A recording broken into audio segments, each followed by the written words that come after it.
വേറിട്ട കാഴ്ചയായി പമ്പാവലി Angel Valley buffer zone വിരുദ്ധ ജനകീയ സമിതി പ്രവർത്തകർ ബസിൽ കോടതിയിലേക്ക്.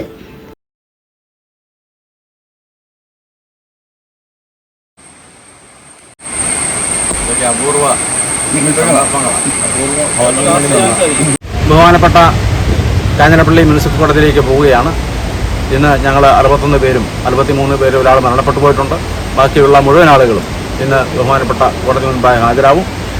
കോടതിയിൽ നിന്ന് ജാമ്യം എടുക്കുകയും അതോടൊപ്പം തുടർന്നുള്ള നടപടികളുമായി ഞങ്ങൾ മുൻപോട്ട് പോകും. എത്രയും വേഗം കേസ് അവസാനിപ്പിച്ച് ഞങ്ങളെ സഹായിക്കണമെന്ന് ഞങ്ങൾ ഗവൺമെൻറ്റിനോട് അഭ്യർത്ഥിച്ചിട്ടുണ്ട്. ഗവൺമെൻറ് ഞങ്ങളുടെ അഭ്യർത്ഥന മാനിക്കും, ഞങ്ങളെ അംഗീകരിക്കും എന്നാണ് ഞങ്ങൾ വിചാരിക്കുന്നത്. അതിനായി ഞങ്ങൾ കാത്തു നിൽക്കുകയാണ്. ഏഞ്ചൽ വാലി നിവാസികളുടെ പോരാട്ടങ്ങളുടെ ഒരു ഭാഗമായിട്ടാണ് ഇന്ന് ഞങ്ങൾ കോടതിയിലേക്ക് പോകുന്നത്. ഈ പമ്പവാലി പ്രദേശം പെരിയാർ ടൈഗർ റിസർവിൻ്റെ ഭാഗമാണെന്നും ഇവിടെ കഴിഞ്ഞ പ്രാവശ്യം ഗവൺമെൻറ് സ്വീകരിച്ച നിലപാടുകൾക്ക് വിരുദ്ധമായി ഇവിടുത്തെ വനംവകുപ്പ് ഉദ്യോഗസ്ഥന്മാർ സമാധാനപരമായി നടത്തിയ ഒരു ജാഥയ്ക്ക് നേരെ വളരെ ജുഗുത്സാപരമായ രീതിയിലുള്ള സമീപനമാണ് കാണിച്ചത്. അതിൻ്റെ അടിസ്ഥാനത്തിൽ ഞങ്ങളെ സംബന്ധിച്ച് ഞങ്ങളുടെ ഇവിടെ 63 പേരുടെ പേരിൽ ജാമ്യമില്ലാ വകുപ്പ് പ്രകാരം കേസ് ചുമത്തിരിക്കുന്ന വനംവകുപ്പിൻ്റെ പരാതിയുടെ അടിസ്ഥാനത്തിലാണ്.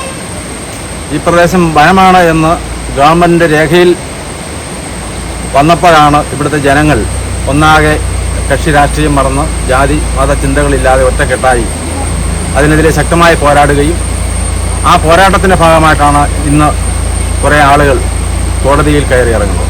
ഞങ്ങളെ സംബന്ധിച്ച് ഒട്ടേറെ കേസുകൾ ഞങ്ങൾക്കുണ്ടായിരുന്നു. ഈ ബഫർ സോൺ വിഷയവുമായി ബന്ധപ്പെട്ടും പെരിയാർ ടൈഗർ റിസർവ് ഈ പ്രദേശം ഉൾപ്പെടുത്തിയുമായിട്ട് ബന്ധപ്പെട്ടും പല കേസുകളും ഞങ്ങൾ കോടതിയിൽ രമ്യതയിലായിട്ടുണ്ട്. പക്ഷേ ഈ കേസിനെ സംബന്ധിച്ചിടത്തോളം വനംവകുപ്പ് മുഖേന എടുത്തിരിക്കുന്ന കേസ് വളരെ ജാമ്യം കിട്ടാത്ത സെക്ഷനൊക്കെ ഇട്ട് എഴുതി കാരണം ഞങ്ങൾ ബഹുമാനപ്പെട്ട ജില്ലാ കോടതിയിൽ മുൻകൂർ ജാമ്യം എടുത്ത് നിൽക്കുന്ന ആളുകളാണ്. ഇന്ന് 2-3 അവധിക്ക് ശേഷം ഞങ്ങൾ കോടതിയിൽ നേരിട്ട് ഹാജരായി വിചാരണ കോടതിയിൽ നിന്നും ജാമ്യം എടുക്കാൻ പോവുകയാണ്. സ്വാഭാവികമായി ആളുകളെ സംബന്ധിച്ച് വളരെ ബുദ്ധിമുട്ടുള്ള കാര്യമാണ്. സാധാരണക്കാരാണ്, പാവപ്പെട്ട കർഷക തൊഴിലാളികളും വസിക്കുന്ന പ്രദേശം പമ്പാവലി ഏഞ്ചൽ വാലി. എങ്കിലും ഞങ്ങളെ സംബന്ധിച്ച് ഞങ്ങളുടെ ജീവൻ മരണ പോരാട്ടം നിലയിൽ ഇനിയും ഇതുപോലെയുള്ള പ്രവർത്തികൾ ഗവൺമെൻറ് ഭാഗത്തു നിന്ന് ഉണ്ടായ കേന്ദ്ര സംസ്ഥാന ഗവൺമെൻറ് ഭാഗത്തുണ്ടായ ഞങ്ങൾ തീർച്ചയായും സമരരംഗത്തുണ്ടാവും. ഞങ്ങൾ ഈ പ്രശ്നമൊക്കെ പരിഹരിക്കും എന്നാണ് ബന്ധപ്പെട്ട അധികാരികൾ ഞങ്ങളോട് പറഞ്ഞിരിക്കുന്നത്. പരിഹരിച്ചാൽ ഞങ്ങൾ സമരരംഗത്തു നിന്നൊക്കെ പിന്മാറും.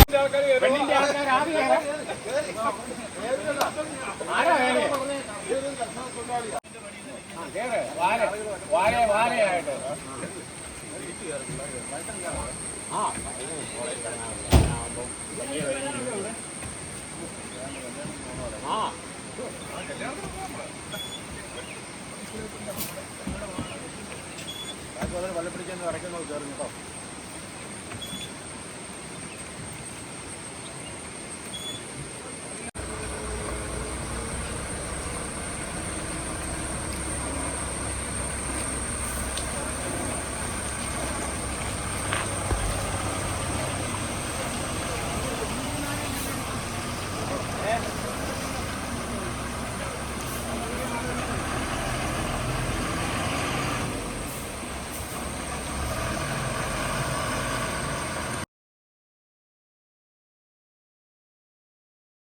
എരുമേലി ഏഞ്ചൽ വാലിയിൽ 1 വർഷം മുൻപ് ബഫർ സോണുമായി ബന്ധപ്പെട്ട് ബഫർ സോൺ വിരുദ്ധ ജനകീയ സമിതി നടത്തി. സമരങ്ങളുടെ ഭാഗമായി കണ്ടാൽ അറിയാവുന്നതും ജനപ്രതിനിധികളും പൊതുപ്രവർത്തകരും കത്തോലിക്ക ദേവാലയ വികാരി അടക്കം 61 പേരുടെ പേരിൽ ഫോറസ്റ്റ് ഉദ്യോഗസ്ഥർ ജാമ്യമില്ലാത്ത വകുപ്പുകൾ പ്രകാരം കേസെടുക്കുകയും ഇവർ കുറെ നാളുകൾക്ക് മുൻപ് എരുമേലിയിൽ വ്യാപാരികളുടെയും പൊതുജനങ്ങളുടെയും മുൻപിൽ യാചിച്ച് തെണ്ടൽ പിരിവ് നടത്തിയാണ് ജില്ലാ കോടതിയിൽ പോയി ജാമ്യമെടുത്തത്. ഇവരിൽ അധികം പേർ നിർധനരും കർഷകരുമാണ്. ഇതിൽ 3 സ്ത്രീകളും വയോധികരുമടക്കം 61 പേരാണ് കേസിലെ പ്രതികൾ. ഇന്ന് പൊൻകുന്നം മുനിസിപ്പൽ കോടതിയിൽ നിന്നും ലഭിച്ച നോട്ടീസ് അനുസരിച്ചാണ് ഇവർ 61 പേരും ബസ് വിളിച്ച് കോടതിയിലേക്ക് വേറിട്ട കാഴ്ചയായി യാത്ര തിരിച്ചത്. രാവിലെ 8:30 ഏഞ്ചൽ വാലി, പള്ളിപ്പടി, ആറാട്ടുകയം എന്നീ സ്ഥലങ്ങളിൽ നിന്നാണ് 2 വാർഡിൽ നിന്നായി ജനപ്രതിനിധികളടക്കം 61 പേർ കോടതിയിലേക്ക് യാത്രയായത്.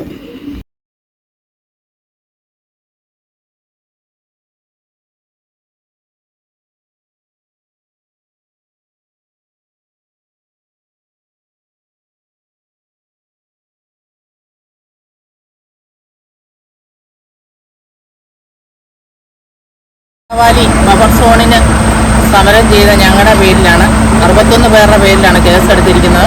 അതിൽ 3 സ്ത്രീകളും പ്രായം ചെന്നവരും എല്ലാം ഉണ്ട്. ഇന്നിപ്പം ഞങ്ങൾ കോടതിയിലേക്ക് പോവുകയാണ്. സ്വന്തം നാട്ടിൽ ജീവിക്കാനുള്ള അവകാശങ്ങൾ നേടിയെടുക്കാനും വേണ്ടിയാണ് ഞങ്ങളുടെ ഈ തീവ്ര പോരാട്ടം.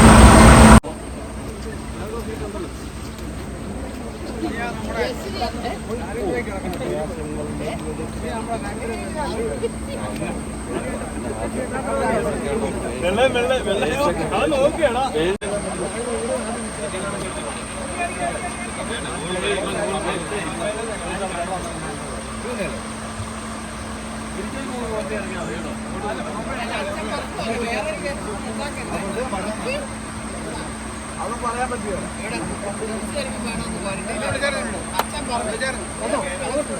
എന്നെ വിളിച്ചായിരുന്നു.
News bureau Erumeli.